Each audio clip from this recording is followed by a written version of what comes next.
Hello and welcome back to AIBC Summit YouTube channel. We're here to bring you news on all things blockchain and crypto. So if you are a fan of the space or you're looking to learn that little bit more, be sure to give this video a big thumbs up and subscribe to the Summit channel. Now today's topic, we're talking, are large institutions still stocking up on Bitcoin, and actually is Bitcoin ready for Main Street? Well, Dermot McGrath, head of research at Sino Global Capital, joins me now on the line. Dermot, great to have you on the line today. How are you? Fantastic. Thank you very much for inviting me, Jessica. Happy to talk today. So starting off, we obviously saw the start of the year with Tesla kind of welcoming in this huge purchase of $1.5 billion worth of Bitcoin with company funds. Then we have seen Elon's attention shift slightly if you are following him on Twitter. And I want to get your insights just based on your role as head of research. When it comes to institutional demand, is there a risk that this demand could actually cause more price volatility for these large assets like Bitcoin in the short term? It's possible, but I think overall it's positive for the industry, right? So anytime you get sort of large purchases or large sales, there's obviously going to be volatility in the short term, but I think that's a worthwhile next step in broader adoption of crypto into the mainstream in general. So again, Bitcoin was probably the natural entry point. It's the most stable, it's the highest market cap. So that was always, as institutional interest ramped up, Bitcoin was obviously going to be more volatile in the beginning. This may shift over time into and have a knock-on effect with altcoins. So you mentioned Elon Musk. Obviously, he's a laser-focused guy when he's focused on one thing, but that can change. So you saw, Doge shoot up, things like that. I think I would expect, but it's tough to give a timescale, that more your blue chip altcoins may eventually move into the focus of larger institutions. So they'll start with Bitcoin, get a feel for the market, get a feel for crypto, and then they'll start seeing other opportunities beyond Bitcoin. They'll learn more about maybe DeFi and the very solid blue chip projects outside of Bitcoin. So it's kind of unfortunate that Doge was the first altcoin to sort of hit the spotlight. I think there's many other fantastic projects that could have been a sort of flagship to draw in more interest from the general public and institutions. There's fantastic DeFi projects like SushiSwap.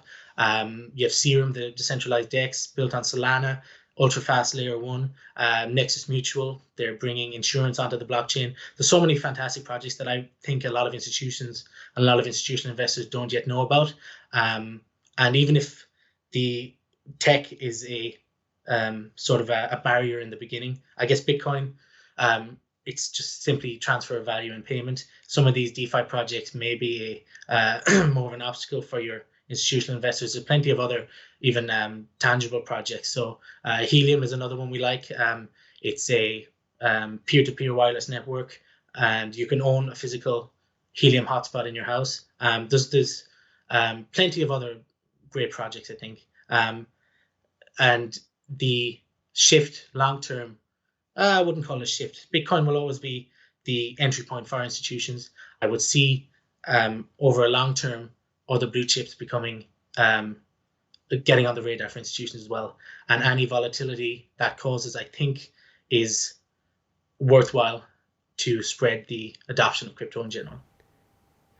Okay, that's a really interesting point, and I think it kind of goes hand in hand with the next question, which is for Bitcoin, but also DeFi projects, as you has mentioned, the market right now is flooded with very kind of original, developed concepts that really could help benefit this ecosystem as a whole. And regulation kind of plays quite a crucial role here as well, because if we look at typically institutional investors and even retail investors prefer something which is more regulated and transparent, typically. So when it comes to cryptocurrencies, Bitcoin, but also other DeFi projects, as you've mentioned, how crucial is this regulatory enhancement in the development for the rest of the year, do you think? I think typically was a key word there. I think you're 100% right. I think regulatory advancement and regulatory clarity is quite important for some of your larger institutional funds like pension funds. These type of funds have much stricter investment mandates. These tend to be slower at investing in new asset classes. They'll want to see a lot more oversight, a lot more clarity, transparency, and backing by the authorities. Again, I'll use your word typically as well. The blue chip Fortune 500 companies tend to have a slightly more discretion on investments. If the CEO is able to convince the board, which obviously Elon Musk has, of a investment into a non-traditional asset class, it's usually a much easier conversation than on a pension fund who's managing, teachers' pension funds in California, right? You have to be a lot more conservative, I guess. So the more the more regulatory clarity you get on this, and that may include maybe a regulated ETF, that will certainly be a positive for the industry as a whole, as more institutional funds will come in, like pension funds. But in the meantime, I wouldn't bet against more and more blue chip Fortune 500 companies like Tesla getting into the action. Very interesting. So we'll have to wait and see. And now finally, I'm really excited to pick your brains a little bit more on your organization and the work that you guys are doing, because I've had a look on your website. It says that your organization really invests in these decentralized technologies that have a connection to mainland China market, including NFTs, which has been a huge talking point lately. I think we even saw Paris Hilton tweet a few days ago that NFTs are the next big thing. So is there a risk right now with NFTs that we're in a little bit of a bubble? And what's your expectations, and what kind of feedback are you potentially getting from clients on NFTs? Good question. So we are usually hesitant to give price predictions or calling the top of anything. Number one, because we're long-term investors. Number two, because crypto can really laugh in your face. You can be proved very wrong very fast. But again, we're long-term investors. I would say, instead of investing ourselves in a specific NFT or a specific specific NFT, we prefer to invest in general in blockchain, people building the tools necessary to accelerate blockchain and to get average users more involved in blockchain. Or we love investing in the nuts and bolts of blockchain itself, so the underlying tech. We try not to get caught up in what's the latest trend or whatever. Some examples of our portfolio companies that would highlight that, I guess, some recent investments include Mintbase. Mintbase has been massively popular recently. It's a lot of people have been talking about it, and rightfully so. It's a fantastic team. They allow the creation of NFTs by ordinary users, and they're really going to bring NFT creation. They're going to make it a lot more simple for the user. Another example is Wintermute. They're a market maker. They help create the liquid markets necessary for the adoption of crypto. Serum, decentralized exchange. Mass Network. They allow encrypted messages over social media. So we like to invest in the tools rather than the products that come out of it. So for NFT specifically, we do engage in some short-term trades. So we are always looking at the market, but it's a very small proportion of what we do. We tend to avoid trends.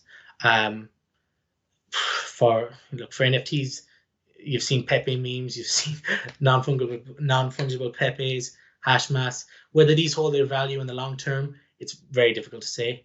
Who knows? But regardless, we think NFTs will be a core part of crypto as the industry continues to develop. I think beyond art, I've very interested myself in in-game collectibles. So those are NFTs that actually have utility for the user. You can trade your power-ups, they actually have utility to users, right? Another example is financial NFTs. They've only just begun. So Why Insure Finance has used NFTs to represent policyholders. I think as NFTs themselves develop and you can add more functionality on them, they're going to become more and more prominent regardless of any current art trend or something like that. So that's what I would recommend people look at. Fantastic. And you've actually given our viewers so much to look away there and look at themselves if they are looking to get a little bit more information. So Dermot, thank you so much for your insights today. It was really such a pleasure to pick your brains a little bit and get a little bit more scope on NFTs and also Bitcoin and other alts as well. So thanks for your time. Thanks very much for having me. A pleasure. Thank you. That's all from myself and Dermot, but we'd love to hear how you found this interview. So share your thoughts in the comments below and don't forget to like and subscribe to the channel for more content like this.